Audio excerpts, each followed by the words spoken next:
Good evening, everybody. Welcome to Taylor Tuesday. It's really, I hope everybody's doing well. I know that everybody's been hit with some bad snowstorms. I wish I got as much snow here in Montana as you guys are getting everywhere else in the United States. We are definitely honored. You know, for me, as always, I get to have my partner, Mike. We've been doing this for a really, really long time, and we've missed very, very few Tuesdays together. Really honored to have what I think is a giant in our profession, both educationally and politically. And physically. And physically, yeah. Dr. Patrick DeHeer, I consider him a very dear friend. We served on the board together, and but he is really advanced his residency program and done a lot of good things for the profession. So that's what Taylor's all about, is trying to give back to the profession and getting involved with people that do that. So I'm glad that we have Pat here, and I'm going to turn it over to my buddy Mike. Awesome. Thanks, and Pat, welcome. Looking forward to this. We'll have some good questions. We usually get some great ones. And so welcome to everybody. Just a reminder, as usual, for those who are regular attendees, and certainly for those new ones, welcome. We're thrilled to have you here. A couple things. You can go to taylormedical.com and click on the webinar buttons. I actually did a couple of those today just to kind of look back, and because I missed a session or two, and I hate missing the webinars. They're always super informative. So you can go to our website and you can take a look at the previous webinars. And I know that people who are missing tonight will be very disappointed, but we'll be happy to have them come over to Taylor Medical and be able to watch what's going to be an amazing presentation. And Pat, I've been excited about this, even though we work together to learn more about exactly what's going on with your platform. And we've never really had a chance to sit and talk about it clinical because we have so many other things to talk about. But yeah, I'm actually very excited tonight to learn about this as well. So let's remind all of you, especially those of you who haven't done this yet, to get your savings in place. And Taylor's the place for it. We're super excited. Adding new platforms and new programs all the time. I know you've just received some notice about Sanuwave coming on board, and this is super exciting. But take a look at all the products that you have in your practice, and give us a list, and Carla and her team will run them down for you. So we just need the vendors, the items that you're interested in, the SKUs if you have them, how much you get, 30 milligram bottle, 1 milligram, 10, whatever, and the pricing, and then you can send that whole spreadsheet over to Carla and her team and admin at taylormedical.com, and you can jump on board. And I can tell you that our company is already seeing great benefits from this and great savings. And, Ira made a comment about what we do for the profession. Maybe people don't realize that Taylor actually has a scholarship fund that's going on at APMA to help to take care of the students that are out there, which are obviously the future of this profession. So, Ira, I'm going to swing back to you and jump off so we can let our guest do his thing today. Great. So one thing, Mike, we have 2 scholarships, and we're really proud of that. And you hear me, right? Yes. Yep. All right. Just quick ground rules for everybody, because we do it all the time. Pat's going to talk.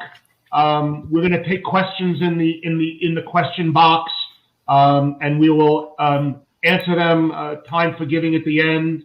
And please post your questions. If we don't get them answered, I'll get with Pat and get the answers to them, and we'll have Siobhan mail them out. But I don't want to waste time chatting. Pat, it's your show. Have fun.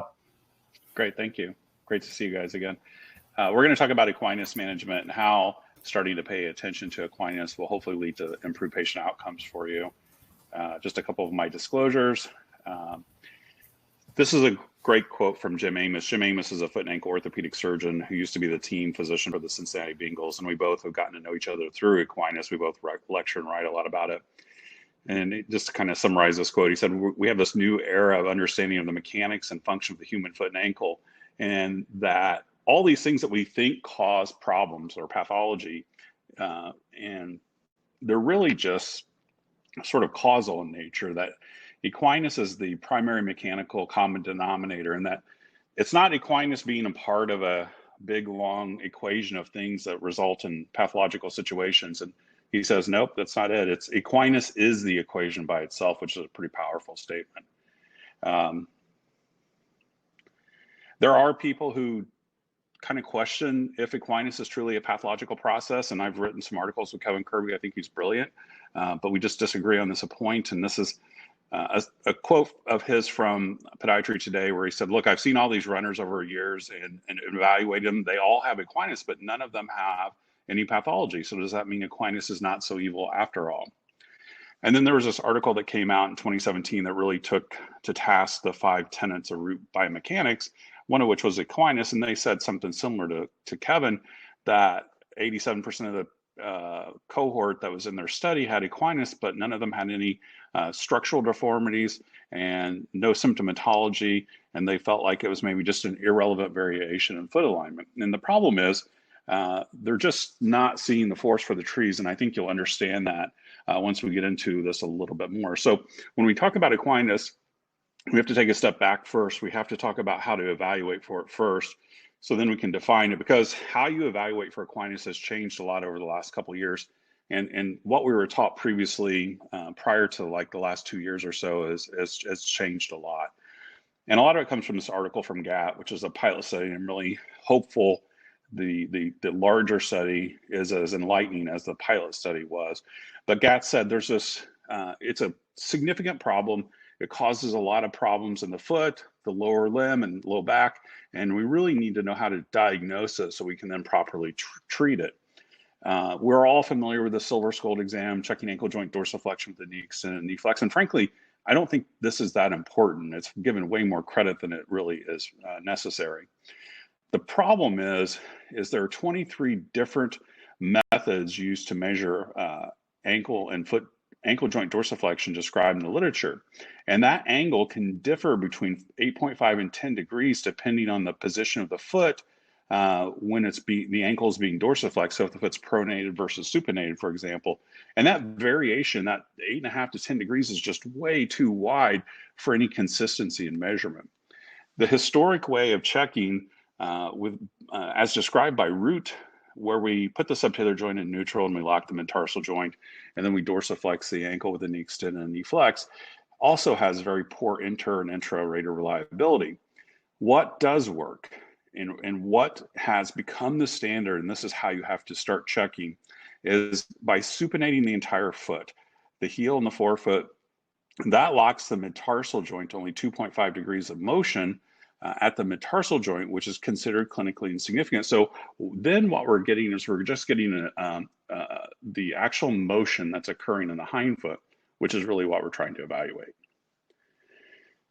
So this top picture on the left is dorsiflexing the foot with the foot pronated, which is a waste of time. This is more the traditional Root method on the top right, with a subtalar neutral loading the metatarsal joint and then dorsiflexing, also not very helpful.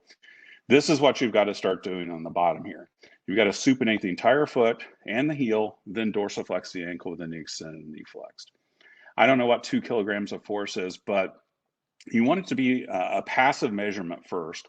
Secondly, you want to go to the firm end range of motion. So I think that's a better description than 2 kilograms of strength or pressure, but you want to have adequate force. I really like it when I see multiple authors coming to the same conclusions. And Dayton looked at this, and Dayton wanted to do something where they could look at the evaluation of ankle joint motion with a tibio-talar angle radiographically and compare that to what we're measuring clinically for Equinus. So they measured the tibio-talar angle with the foot supinated, neutral, and pronated. And so they're looking at osseous change of that angle with the foot in different positions to see if there's any change. And then they put the foot in a supinated position, a neutral position, and a pronated position, and measured the ankle joint dorsiflexion. So if there's their theory was if there's no difference radiographically, but there's a difference with that clinical exam, then that all has to be soft tissue related, not osseous related. So here are the x-rays with the ankle measurement of the tibio-talar angle in the different positions. And guess what? When they measured radiographically, there's no difference in the tibio-talar angle with the foot supinated, neutral, or pronated. However, when they measured clinically, there was about a 13-degree difference between supinated and pronated, and there's about a 9-degree difference between neutral and supinated. So that's a significant difference that they found, which shows that that's a soft tissue limitation of motion that's occurring. And Dayton said, kind of similar to what Gat said, that the standard method that we've used is prone to potential error, and they recommended using a supinated foot position as a more reliable position for measuring clinical ankle joint range of motion, and propose it as a potential standard. So here we have multiple authors saying the same thing, which I think is very reassuring. And if you look at a lot of the literature that's come out over the last few years on Equinus, you'll see the technique that they're using is supinating the foot. So here's an article for looking at Achilles tendon tightness and lower extremity injuries in children, and HSSJ in 2016. You can see they're supinating the foot here. Here's looking at proximal gastroc recessions for mechanical metatarsalgia. And look, and you can see in B and C here that they're supinating the foot. So we have to supinate the foot as we're dorsiflexing the ankle. So we're isolating that motion to the hind foot like we want it to be. Now that we know how to measure, we can talk about defining them.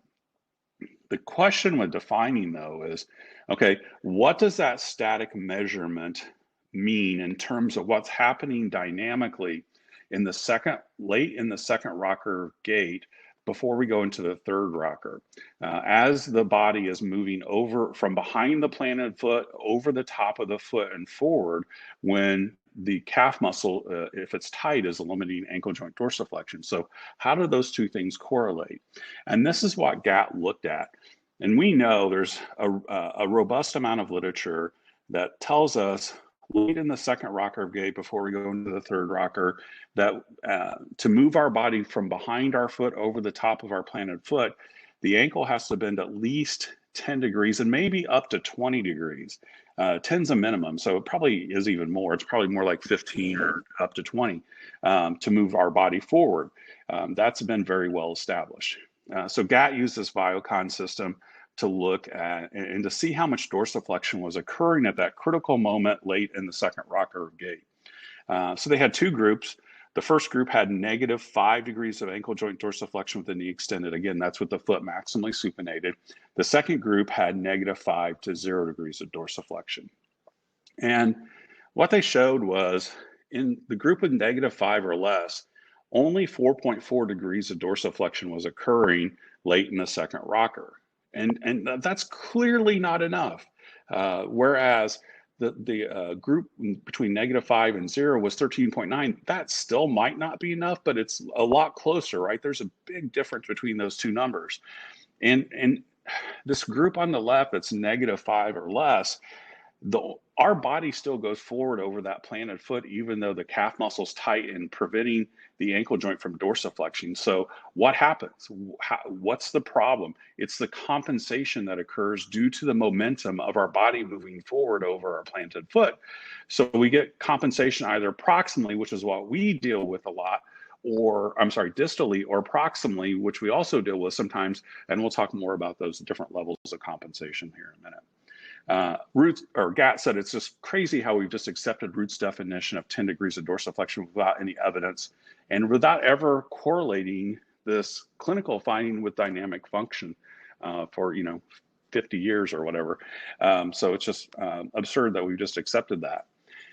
One thing that's important is to understand the axis of the goniometer and the ankle joint axes are not parallel to each other. So they're not translatable. So it's not a perfect measurement, but it's the most practical measurement that we have. Just understand that it's not perfect. And you can see here, the axis of this goniometer is going to be straight transverse, and the ankle axis is distal anterior medial to proximal plantar lateral. So it's more of an angle. So they're not parallel to each other. So you can't just translate the numbers, but it's really the best way we have to do it from a practical standpoint. But GAT concluded that -5 degrees of dorsiflexion or less is pathologic, and that's what our definition of Equinus should be. So how frequent is Equinus? You're going to say, well, that sounds like nobody's going to have Equinus. Well, everybody still has Equinus. The sort of hallmark article on prevalence comes from Hill and Japman 95, where they looked at a group of new patients that came in and they excluded patients that just had a dermatologic or nail problem. And 96.5% of the patients that had a foot and ankle pathology had an associated Equinus deformity. And Hill had some really interesting quotes in his article. He said, we should look beyond the specific complaint to diagnose the underlying cause. And frequently, Equinus is the root of the patient's foot problem. And that stretching is an effective modality for treating a wide range of podiatric complaints where Equinus is an underlying etiologic factor. He also had some really, I think, telling quotes regarding Equinus and orthotics. He said, first, treating apparent biomechanical problems that have an underlying Equinus deformity with a rigid functional orthosis is a major reason for unsuccessful orthotic treatment, and that is true. He also said that Equinus patients who receive orthoses as their sole treatment may not be capable of accepting orthotic control, which is also true. The final statement I disagree with, and you'll see why in a moment, but he said a rigid orthotic will prevent the foot from pronating. The result is arch irritation from excess friction against the rigid orthoses. That's not quite true. Jastifer's written a lot about Equinus. He also invented this Iowa ankle range of motion device, which is a validated device to measure ankle joint dorsiflexion. And in this article, they looked at gastroc contracture in patients with a pathology, a foot and ankle pathology, and then they had a control group of patients that did not have a pathology. And they measured ankle joint range of motion with this Iowa ankle range of motion device. They measured it with a goniometer, and then they just eyeballed it too. So they measured 3 different ways. And it didn't matter how they measured, but there was a significant difference in the amount of ankle joint dorsiflexion in the patient group that had a foot and ankle pathology compared to the control group, which did not. And this was the largest study using a validated measurement device that associated patients with foot and ankle pain having less dorsiflexion, and that isolated gastroc contracture may be associated with foot and ankle pain. Jastifer actually did a really interesting article after this, where he looked at rheumatoid patients, and we know that rheumatoid patients have a higher incidence of foot and ankle pain than the general population does. But he also demonstrated that rheumatoid patients have a higher incidence of Equinus, much like diabetic patients. So there's a metabolic component to their biomechanical component of Equinus on top of that we have to be aware of when we're treating our rheumatoid patients. And they basically said, part of the treatment for these rheumatoid patients also needs to include their Equinus treatment.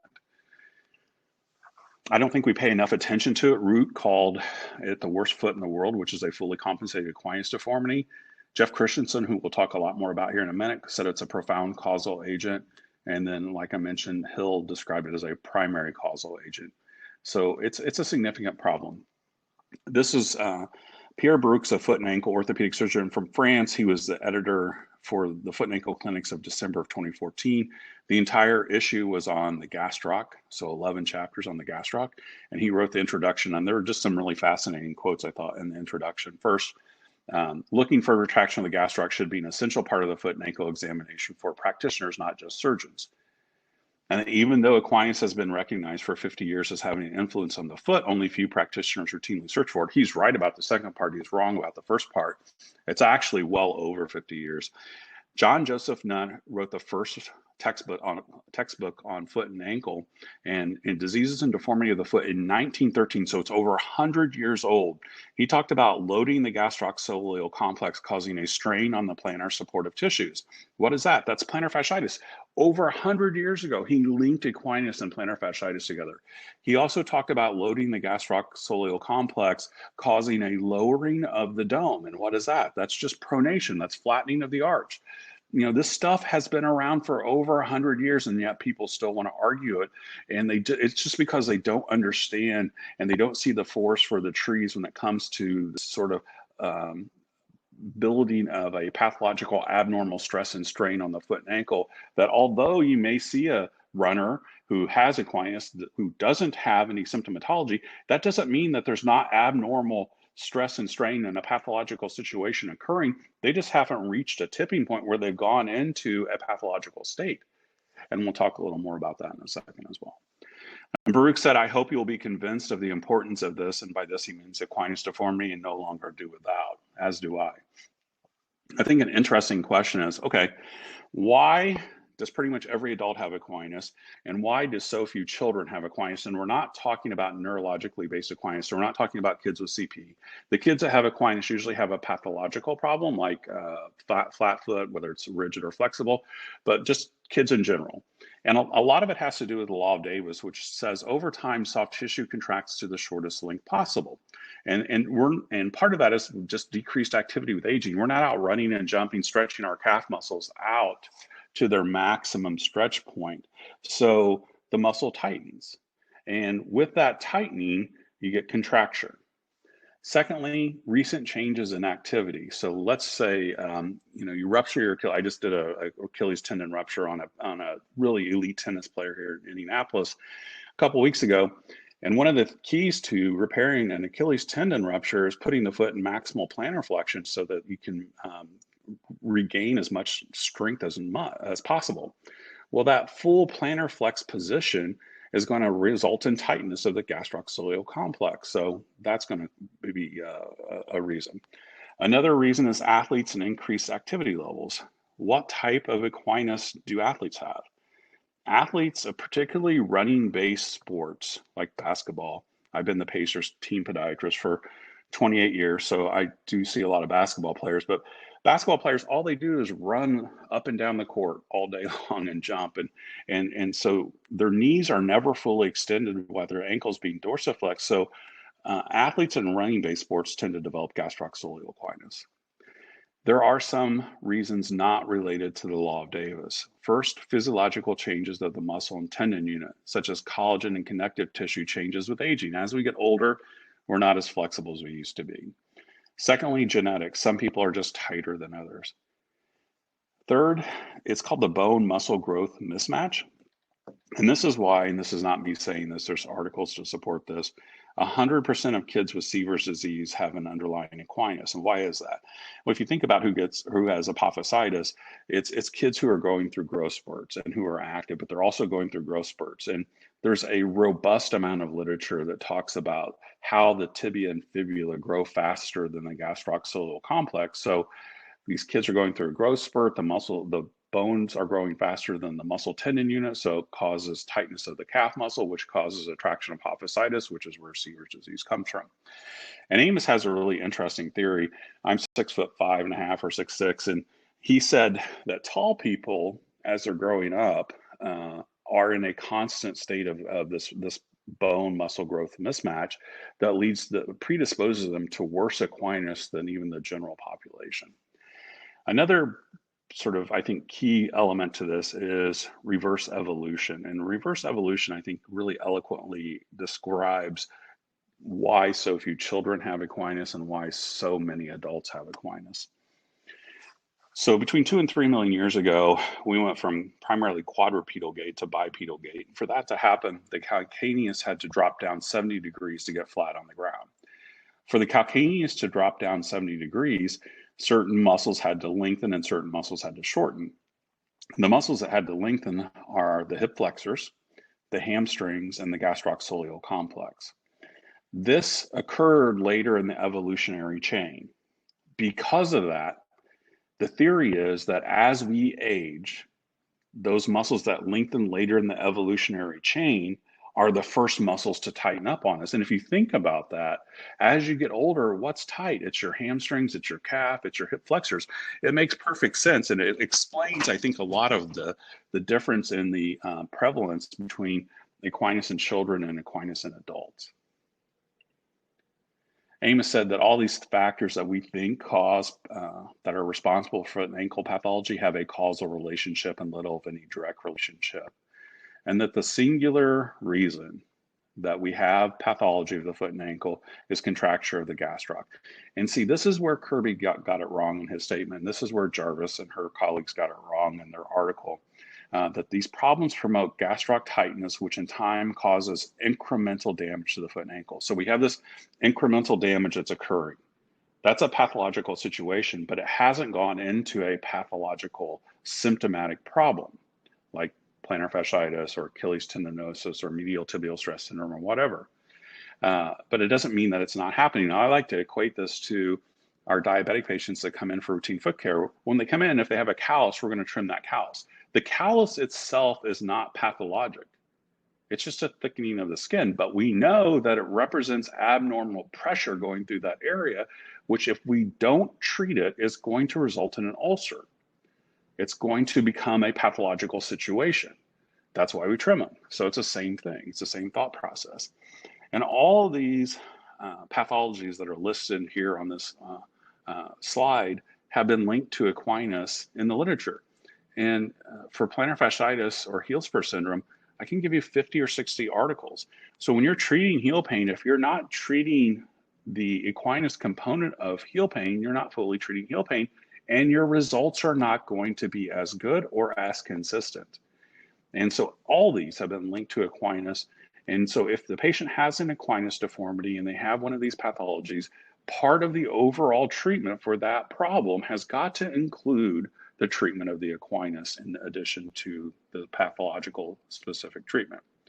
So why does Equinus cause such havoc in the foot and ankle and lower leg and back?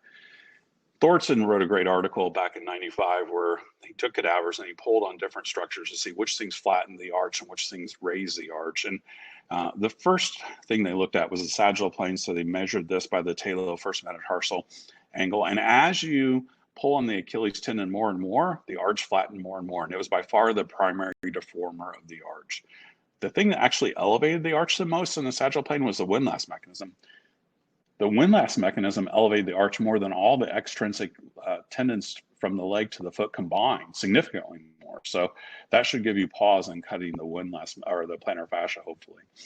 In the transverse plane, they looked at talonavicular alignment, but again, the primary deformer is the Achilles tendon. This is where the posterior tib becomes the primary arch augmenter, but even with continued loading, the windlass also augments the arch too. And Thorson had this statement I just have to throw in because I always kind of rail on this about cutting the plantar fascia. He said, the plantar fascia has an important dynamic function. Dividing the structure should be tempered by this data. Jeff Christensen wrote a series of articles in the late 1990s, early 2000s, and they're great. They're really historic articles, and I highly recommend you reading them. And so what he did is he took cadavers and he put sensors on the first metatarsal, the first cuneiform, the navicula, and the talus, and they did different things in each part of the study to see what happened to the components of the medial column of the foot. So the first part was what they did was pulled on the proneus longus with increasing load. And so with increasing load in the frontal plane, there was increasing eversion of the first cuneiform and navicula. And just the more you pulled, the more eversion there was. In the transverse plane, there was adduction of the first met and abduction of the cuneiform and navicula. In the sagittal plane, there was plantar flexion of the first met, first cuneiform, and reciprocal dorsiflexion of the navicula. So here we have a cross-section of the foot through the midfoot. We're showing the proneus longus coming across the foot, inserting into the plantar lateral aspect of the first metatarsal cuneiform joint. So late in the second rock curve gait, when the proneus longus fires, it's going to evert the medial column of the foot into the central column of the foot. So what's happening here? When it's doing that, it's converting the foot from being a mobile adapter to a rigid lever to allow for propulsion. When it does that, it also creates a reciprocal supination of the hindfoot. And if you have a deficit of the proneus longus or the plantar fascia, you result in a pathological situation because those two structures are critical to convert that foot from a loose bag of bones to a supportive arch to propulse forward off of. And that's where we see a lot of all those pathological problems that I listed earlier starting to develop. And so then in the fifth part of their study, they did the same thing with the Achilles tendon. So what happens is as you load the Achilles tendon on increasing loads, the proneus longus function is dampened. It can't evert the medial column of the foot into the central column of the foot. So it leads to unlocking of the midtarsal joint, which leads to hypermobility or instability if you don't like the word hypermobility. And specifically, you see arch flattening in the sagittal plane of the navicular cuneiform joint. Everybody on this call looks at foot x-rays all day, every day of their career. There's always, in a bad enough flat foot, there's always an NC sag. Have you ever wondered why? Like, is it just happenstance that there's always an NC sag? It's because of Equinus. You know, you need to ask why. Like, why is there always this NC sag in flat feet? Why isn't it at the TN joint? It's not at the TN joint. Now, the TN joint may be sublux, but it's not sagging like the NC joint. The NC joint sags because of this, because of the role of Equinus, where you get plantar flexion of the navicula and talus and dorsiflexion of the first net and first cuneiform. And if this is the key to going back to that comment I said about Hill, talking about rigid orthotics causing excess friction against the medial arch and making it hard for patients to wear orthotics. It has nothing to do with the orthotic being rigid or not. It has everything to do with this deforming force from above, from the leg onto the foot, driving the arch downward through the NC joint and the orthotic pushing the foot up. They're fighting against each other and the foot's the battleground. So of course, the patient is going to come in for their orthotic check and say the arch is too high, I can't wear it. You know, did you like take an impression and make the medial arch too high? No. Did the lab just randomly decide to make the medial arch too high on the impression that you sent them? No. It's because you have this untreated superior deformity, which you have ignored. If you start treating the Equinus, you'll see significant improvement in your orthotic outcomes. Christensen said, and again, this kind of goes back to Kirby and Jarvis, in clinical practice, the early destructive influence of Equinus is not appreciated. Instead, we are usually faced with the end results of Equinus. In medicine in general, we know it's way more effective to prevent a problem than to treat a problem. And if you have to treat a pathological situation, it's also better to treat it sooner rather than later. So preventative medicine is really becoming the mainstay of medicine oftentimes. And yet we know that this is a significant pathological problem that most adults have, and yet we just continue to ignore it when we could very easily treat it and reduce a lot of these problems that patients are going to end up having. Christensen said, we strongly recommend careful and clinical assessment of an appropriate treatment of Equinus in patients with biomechanical deformities affecting the first ray and midfoot. We know that the center of pressure, which is usually at the second metatarsal cuneiform joint, as you load the gastrocoelial complex, moves distally and a little bit laterally. So it moves kind of between the second and third metatarsal neck. So that's how far it moves. And because of that, we see significant increased pressure in the forefoot and also the midfoot, and significant decrease in pressure in the heel. That's why on patients that are diabetics with non-healing forefoot ulcers, we're taking them in and hopefully doing a gastric recession instead of a TAL, but some sort of posterior muscle lengthening to help reduce the pressure in the forefoot and get it redistributed back on the heel. We also know that as all this stuff is occurring, that causes vertical deformation of the arch or flattening of the arch, just like John Joseph Nutt said back 100 years ago. Amos, before he left private practice, used slow motion photography to watch patients walk and to look at the effect of Equinus. Orthopedic biomechanics is something that I probably relate to more than podiatric, but orthopedic biomechanics use the term rocker, where we use things like heel contact. They call it heel rocker. Mid stance, they call it ankle rocker. Forefoot's just toe off. So don't get confused by the terminology. They're basically, it's just different wording is all. Amos described these direct forces that are associated with a tight calf muscle, which are pretty self-explanatory. They're all the things that are directly related or that the gastrocoelial complex attaches to. They're going to have a direct influence. As you tighten, you're going to put tension on those structures. There are these indirect forces that we talked about also, which are limit the second rocker gait as the body's trying to move over the plantar foot, which causes increased leverage forces upon the foot and ankle, which results in increased stress and strain on the joints, ligaments, tendons, and pathology. If you are someone that does lapidus bunion surgery, just the next time you're dissecting and getting into the joint, look at the dorsal first mat cuneiform ligaments. They're super unimpressive.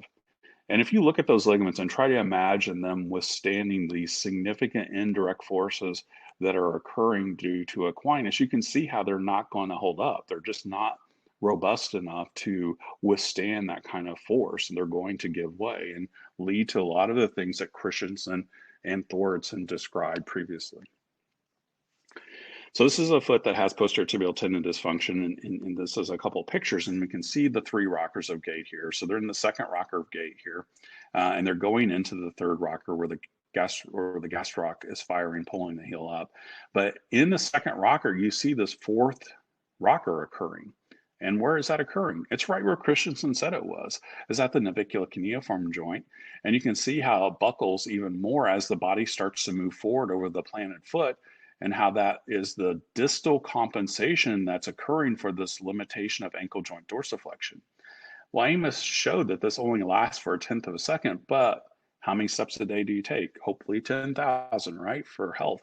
And over how many years? And that's where we get this sort of occult, unrecognized overuse of imbalance that leads to pathology of the foot and ankle. He also looked at what was happening at the knee. So at that point in time where ankle joint dorsiflexion is being limited, the worst thing in the world is happening. The knee goes into full extension, which causes twice the force in half the time. So it just makes things even worse because of what's happening proximally up at the knee. And Amos said, this merely being human places us at risk of acquired non-traumatic foot and ankle problems, and the damage is mediated through our unique anatomy of the gastroc, the titans, for a number of reasons, which we discussed already. So let's talk about conservative treatment for a minute. There are a few questions I think we need to answer when we talk about non-surgical management of Equinus.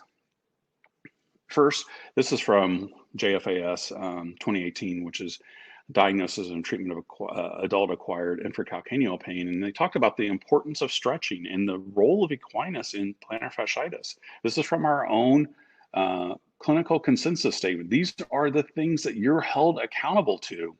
If you have a patient that has a bad outcome, they're going to go back and say, well, this is what your own profession says you should be doing for heel pain. And all this says is, yes, Equinus is a big problem with plantar fasciitis, and you should be treating it. So first, what's stretching? Does the muscle stretch? Does the tendon stretch? Do I care? This study looked at it. This is a super controversial topic also, by the way.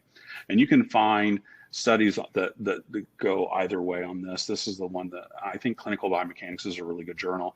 This is the one that made the most sense to me, where they had a group of patients stretched. They looked at range of motion afterwards, and they looked to see if there's any displacement of the muscle or the tendon afterwards. And basically, range of motion went up, but there was no displacement of the tendon or muscle. And what the author said was the range of motion was increased most likely due to altered tolerance to stretching by the nociceptive nerve endings, but there was no effect on the muscle or tendon unit. I don't care. I'm a clinician, so like what I care about is the increased range of motion. I don't care how we get there, as long as we get there, and we do. So this doesn't matter. This is a big deal for physiologists, but this is not a big deal for clinicians. How long do you need to stretch? Well, still to be determined, because it ranges from 30 seconds to all night. And so you just take a dart and kind of throw it and see where you land. However, I have based my treatment protocols since 2006 on this meta-analysis, which looked at this topic. The problem was there were only 5 articles that met their inclusion criteria, so the greater than 30-minute group was underpowered. So the authors could not make a definitive statement. All they could say was there was a trend that the longer you stretch, the more the range of motion. And that makes sense. That just is common sense, I think. And they said that stretching is recommended, and that you can increase dorsiflexion with it. Does the position of the foot matter when you're stretching?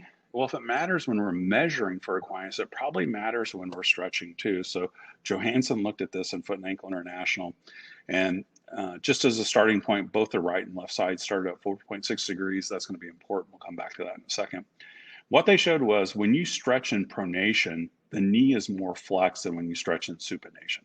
Is that important? It is, because most of the general public has gastroc Equinus, and in order to stretch the gastroc the most efficiently, we want the knee maximally extended. They also showed that when you stretch in pronation, there was more motion occurring through the midfoot than when you stretch in supination. Is that important? Yes, because we want that force to be directed to the hindfoot, not through the mid-tarsal joint. It's never a good idea to dorsiflex through the mid-tarsal joint, ever. So why does the knee extend when you stretch in supination instead of pronation? It's because of the screw home mechanism. Your knee can only fully extend if your tibia externally rotates. Your tibia only externally rotates when your subtalar joint supinates. So that's why it's important, besides what's going on in the mid-tarsal joints as well. And stretching does improve range of motion significantly. Here's a group of runners that stretch that showed a 200% increase. Both right and left sides started at 5. So this is an important topic that we'll talk about in a second about as far as stretching both sides at the same time. And these were runners, and then one of the sort of side notes from this article was that as their flexibility increased, they all reported improved running times, which is really common if you know the what's happening when you talk about athletes and static stretching versus active stretching, and when you do static stretching, when you do active stretching, or dynamic warm-ups is a better description. But static stretching can actually improve performance. Plus, it reduces the risk factors of the 3 main running injuries, which are Achilles tendinopathies, plantar fasciitis, and medial tibial stress syndrome, which are the number 1 risk factor for all 3 of those is Equinus. Is a runner stretch just not work, or why shouldn't we be doing that? Well, it's a compliance problem, I really think. If you just take it 30 minutes per day, like from Radford's study, it's just, you have to do it 30 minutes per day per leg. Most studies say it takes at least 6 weeks. I think it probably takes 8 to 12 weeks to fully stretch out. And there's just a lot of ways to do it wrong. So like bending over at the hip too much, the back knee bending too much, the back heel coming up off the ground like here, and stretching and pronation versus supinate. It's just too complicated. It's a compliance issue where patients aren't going to do it long enough. They're not going to be consistent with it. It's not that it doesn't work. It's just the practicality of it's not very high. Night splints themselves don't work very well because the only way you can sleep with a night splint on in bed is on your side with your knee bent. If you're sleeping with your knee bent, you're not stretching your gastroc at all. This is a complete waste of time. If you say, well, I'll have my patient wear a night splint and just keep their legs straight, well, they're going to put it on an ottoman like this, which is also a complete waste of time. Even the picture on the right is a good try, but our knee has a natural state of flexion to it, so it wants to be flexed a little bit. If you are going to dorsiflex the ankle, you have to kind of be forced to dorsiflex the ankle and hold your knee in maximal extension at the same time because it's not comfortable. Your body isn't going to have that kind of resting position. It almost needs to be held in that position.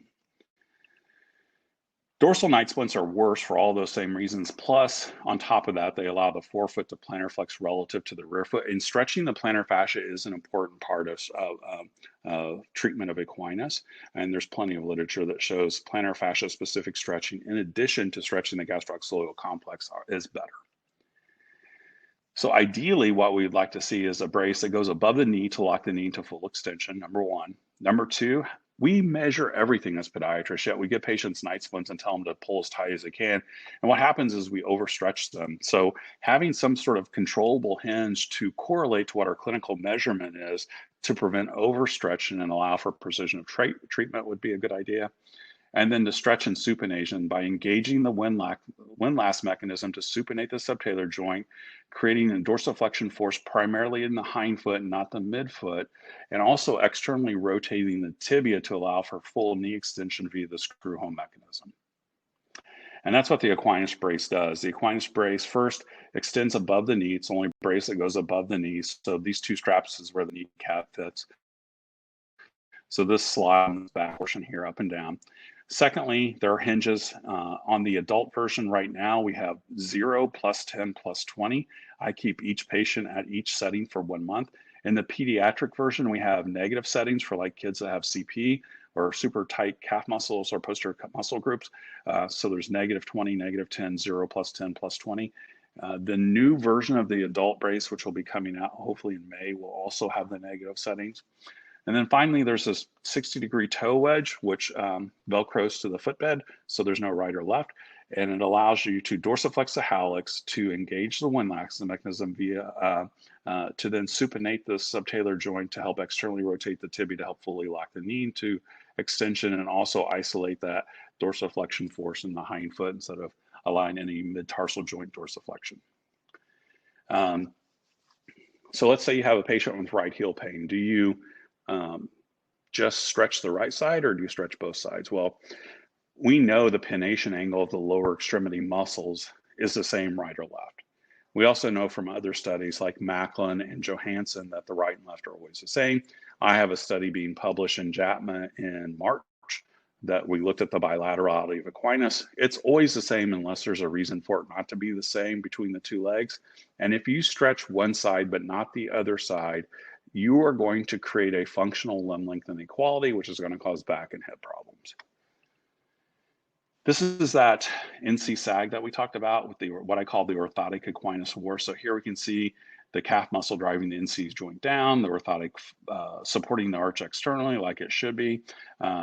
If you stretch your patients first, then their foot can tolerate the support it needs, and you'll see a lot better outcomes with your orthotics. Shoe drop also is important, which is the height difference of the heel and the forefoot. I wear running shoes for work because I wear scrubs during the day usually. And if you have a patient that's wearing a high heel shoe all day or a high shoe drop of like 16 or 14 millimeters, all they're doing is fighting your treatment. If they're wearing like running shoes for 16 millimeter drop running shoe for 10 hours a day, and you're stretching them for an hour a day, which is how long I stretch my patients, they're just fighting your treatment. So you want to have a discussion. I try to get patients in what I call a mid-range drop shoe, which is between 4 and 8 millimeters. And Brooks and Saucony are nice for those. You do not want to put a patient in a zero drop shoe that has untreated Equinus. You'll cause Achilles tendonitis. So if you want to stretch them and then get them into a zero drop shoe like a Hoka or an Ultra, fine, but you got to stretch them first. So I have patients stretch for 1 hour a day seated upright to also stretch the hamstrings. We talked about that and the reverse evolution, but there's also plenty of literature that associates hamstring tightness with like plantar fasciitis, for example. I stretch both legs simultaneously if both sides have Equinus, which usually they do. I check them monthly and I adjust the brace usually monthly, and I want to get them well above +5 is kind of where I want. And then they need to go into a maintenance program. The maintenance program is really important. If you get somebody stretched out and then you stop stretching, guess what? They're going to tighten back up. So you have to stretch them on an ongoing basis. And most people understand this and are pretty compliant with it. So it's much easier to keep somebody stretched than to get them stretched. And to keep them stretched, I usually have them wear the brace twice a week for an hour. There are certain groups of patients that require a higher level of maintenance therapy, which I usually have them do Monday, Wednesday, Friday, so 3 nights. Athletes, like serious athletes, rheumatoid patients, like we talked about before, and diabetic patients also have a metabolic component to their Equinus above and beyond the biomechanical component of their Equinus. We talked about this stuff. I see them monthly. I adjust the brace, remeasure them, document their measurements, which is important. Building and coding information, it's important. You have to document the ankle joint dorsiflexion with the knee extended and flexed with a goniometer, and you have to say that you've used some sort of measuring device like a goniometer or tractograph according to the LCD. You also want to demonstrate or document that the total ankle joint range of motion is, because you can't use a brace to stretch a fixed Equinus or a fused ankle or something like that. You should also document the symptoms and findings of associated lower extremity pathologies, like, for example, Achilles tendonitis, posterior tib dysfunction, metatarsalgia, pronation syndrome, acquired flat foot deformity, and the musculoskeletal objective findings documentation. This is just the documentation for the brace, but it's actually a little different now. It's a little more thorough. The LCD covers basically L4396. Our brace is the only one that fits in that code right now. So it's L4396 is the proper code. You have to meet the criteria for 1 through 4 here, which is basically associated with Equinus. So that's going to be contracture M24.571 right ankle or M24.572 left ankle. Or number 5, which is plantar fasciitis, fibromatosis. These first 2 relate to the first 4. This third one here on plantar fasciitis relates to the 5th one. So those are straight from the LCD. So if I'm treating somebody that has a pathology that's associated with Equinus, so like Achilles tendonitis, for example, I'm going to use the M24 codes, and they should be linked to the CPT code for the brace. If the brace is being used for plantar fasciitis without an Equinus deformity, it should be linked to the plantar fasciitis diagnosis. If the brace is, being used for plantar fasciitis with Equinus, it can be linked to either one. And also documentation is important, like we talked about before. The short Achilles tendon diagnosis does not meet the LCD for the brace, but it is what is used for the surgical correction of Equinus. So those two things are a little bit different for the surgical versus non-surgical treatment. For us in our office, we try, before a patient comes in, we try to pre-certify L4396 and L2210, which are the hinges. There are two hinges on each brace, so you can bill for those. It's about an extra $80 to $100. We verify copay and deductibles. When we recommend the brace, if the patient has a higher unmet deductible, we usually try to collect about $300 per brace. In Indiana, that's kind of what the average reimbursement is. When we talked about the LCD codes, if it's a Medicare patient right now, you can't bill the hinges, but you can bill the hinges for every other insurance not related to Medicare. So like Blue Cross or Aetna or whatever, you can bill the hinges on. And like I said, it's an extra $80 to $100 roughly usually for that. And this is just from a few years ago, just using the Equinus brace versus a regular night splint and showing the difference in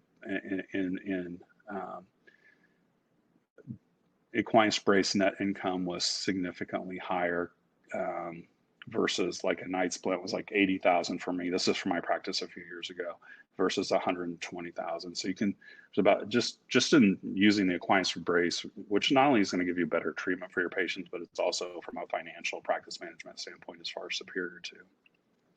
There's my contact information if you have any questions. I'm pretty good about responding to stuff. My cell phone, my email address, and then I'm on Twitter also if you want to send me a tweet. Super. Thanks, Patrick. That was awesome. You're welcome. So we got a couple of questions. The first one that fired up here is, so you dispense bilateral bracing even though the fasciitis might be on one side? Yes. So they have Equinus on both, so you're using that ankle joint contracture code for the brace. And you've had no trouble with that in general? No, and I'm not the billing expert that you guys are, but you have to bill it on separate lines, right and left, I believe. Is that the correct statement? Yep. Okay. But as long as you have it documented in your chart that they have Equinus on both sides, no, it's perfectly legit treatment. Excellent. Pat, I've got a question that just popped up. Looks pretty good. When evaluating a patient with unilateral heel pain, I often find a limb length discrepancy. Could this be a functional limb length discrepancy or a true limb length discrepancy? It's a great question. It could be both. It could be either one. The thing about limb length inequality, if you think that it's a static problem or an actual, not a functional problem, the only way you can tell is with a scanogram. I get so frustrated when patients come in and they're like, oh, my doctor said I have a 3 centimeter or 3 millimeter difference or whatever.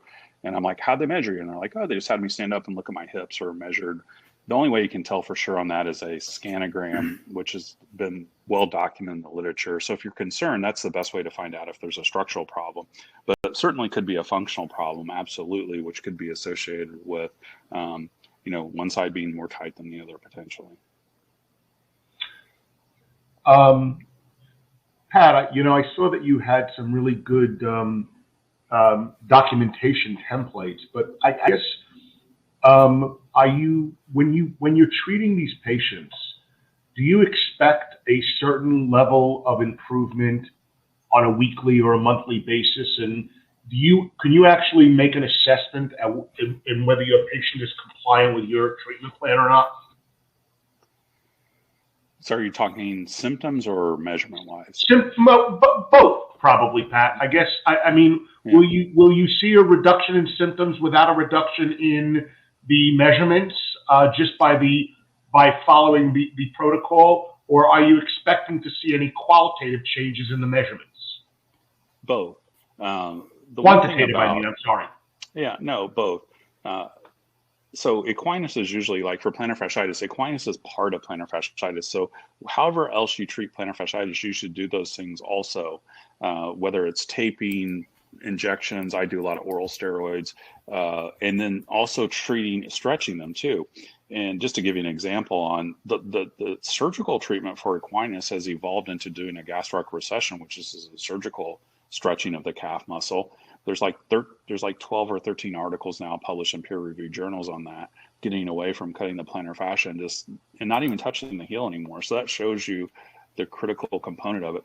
So yes, like when they come in for their first, so I'm going to be checking them for their specific problem, like maybe weekly, but we also have our patients make appointments to have checks for their Equinus deformity. So I see them a month out for their Equinus deformity. And if they've been at 90 degrees, they should definitely be at 90 degrees. That's part of the evaluation and management when I'm checking them to see, okay, they're ready to go to the next setting, or maybe they're super tight to begin with and they're not quite ready. They need to go another couple weeks more instead of a month at 90 degrees to get them to where they need to be. That's part of that whole decision-making process. Well, we've got a couple of more questions here. Mike, you want to shoot one? Sure. So I think I know the answer to this, but are you saying that the fasciitis patients always have Equinus, therefore it allows the brace? So the literature is pretty clear on that. It's like 83% of the time it has Equinus. There's been a couple articles on that. So yeah, you may find some patients that don't have Equinus associated with their plantar fasciitis, but it's the exception rather than the norm. So go ahead, Byron. I was going to say that might have been a billing question from the standpoint, I think, Pat, when you were talking before about tying in the codes. I think what Pat was saying is you can use the Equinus brace with a diagnosis of plantar fasciitis, but that would be your primary diagnosis, as opposed to if you have a patient that may either have one or both. You want to just make sure that you're tying in the diagnosis when you're using that HCPCS code for the brace. That's correct. How about, a lot of people rely on cam walkers, Pat. They just put them in a cam walker and say, here you go. Can a walking boot or a cam walker actually create Equinus if you have a leg problem? Yeah, I think it can. It's not going to stretch people, that's for sure, because it's just holding their foot at a right angle. But the rocker sole to an Equinus or to a cam walker can, I think, perpetuate Equinus too. It's almost like wearing a little bit of a high heel. And if you ask anybody that's worn a boot for more than a few weeks, they start talking about how their back and hips are hurting because of the limb length inequality. Hence the level ups that everybody sells too. Correct. Yep. So I had a question. Go ahead, Ira, please. I was going to say, you just made an interesting comment, Pat, and I would love your opinion. There are different types of cam walkers. There are those with a rocker bottom sole versus those with a flat sole. And you just mentioned that you thought that the rocker bottom sole would be could probably potentiate a problem. Is there actually a better? I'm not talking about brand of boot, but do you feel that wearing, if you're going to have to put your patient in a boot for any other condition, is a flat bottom boot better than a rocker bottom boot? I think a little bit of a rocker bottom's good. I just think that I like the boots that are clamshell boots. They go all the way around versus just having a bar on the side. I think they immobilize your foot better. I also think that the tall walkers are much better at dispensing the force from walking than the short boots are. So I prefer a tall clamshell boot with a little bit of a rocker. The problem is some of them, the soles are so thick, they create such a limb length inequality that it's really wreaks havoc on people. So if you can find one that has a little less thick sole but still has a little bit of a rock to it, I think that's the ideal one. Pat, I'm thinking about you right now as I'm wearing my clamshell cam walker for my posterior tibial dysfunction syndrome that's going on in conjunction with my amniotic injection therapy treatment. And then, you can also do something like an external AFO brace too that can sort of take the place of a cam walker in certain instances as well. So I had a big one. I guess we can close up with. Got 1 minute left here. Patrick, I found very fascinating the 100% of children with Seaver's disease. Obviously we see a lot of these kids, especially there are multiples of sports. They're not doing any kind of stretching. They're just whatever. And so I think it's something that has not even been really thought about is the use of Equinus treatment in these kids. We use heel cups and orthotics and you name it, right? But I think that was the most striking thing to me of the whole presentation, besides the battle between you and Kevin Kirby. but but I think it's something that we just never really think about. We know it's a factor, but we just don't manage it in that direction. Absolutely. And it's amazing once you start getting kids stretched out, how quickly their apophysitis resolves. I still do the other things like you mentioned, like I'll use oral steroids and I'll use heel cups, Thule heel cups, and maybe orthotics. But I think the hallmark of the treatment for apophysitis is stretching. And then the other things are supplementary. It makes a world of sense thinking about the way when you talked about the windlass mechanism. Yeah. Pat, I got another question here, and I think it's okay if we, do you feel that the brace works better for plantar fasciitis over a cam walker? And how is it 1 hour per limb, or is what are you doing for that? So I have patients where I give the patients 2 braces. They wear them at the same time. They're non-ambulatory. They have to be seated. They can't walk around on them. So the thing about like patients wanting to get 1 brace and wear it on 1 limb for an hour, then their asymptomatic limb for an hour, they're not going to do it. And I get very little pushback when I take a few minutes to explain why they need to stretch both legs at the same time. I get very little fight with that. Occasionally I do, but not often. So it's an hour per day, and I just have them stretch simultaneously. And it's a far better stretch than a cam walker is, because the toe wedge, first of all, allows for stretching of the plantar fascia. The slip of the plantar fascia to the hallux is 28% of the plantar fascia distribution into the forefoot, so it's the predominant amount. So you're stretching the plantar fascia. So plantar fascia specific stretching has been shown to be better than gastroaxilleal stretching by itself. The best, though, is when you can stretch both of them simultaneously, which is what the brace allows, because of the toe wedge and then the rest of the brace itself. Well, it's always interesting to hear you speak, Pat, and thank you for taking the time to educate our members, because that's really kind of what we want to do. It's what we've done with Taylor is try and educate people on how they can provide better care for their patients and also implement new things into their practice. I think this was a great combination of mixing practice management and education together. And sometimes when you hear things, and I'm saying this not because you're my friend, but I think a lot of people think that sometimes people are very self-serving when they talk about something that they may have developed. But you can really see that your passion and education on Equinus led you to develop something that was going to get better outcomes for your patients. And I think that's really a critical part of what I look at and what I think people want to see. So thank you for your passion and giving everything up and developing all of this. And Mike, as always, it's a pleasure to work with you. I'm really excited about next week's Taylor webinar. I do want to thank everybody for joining us.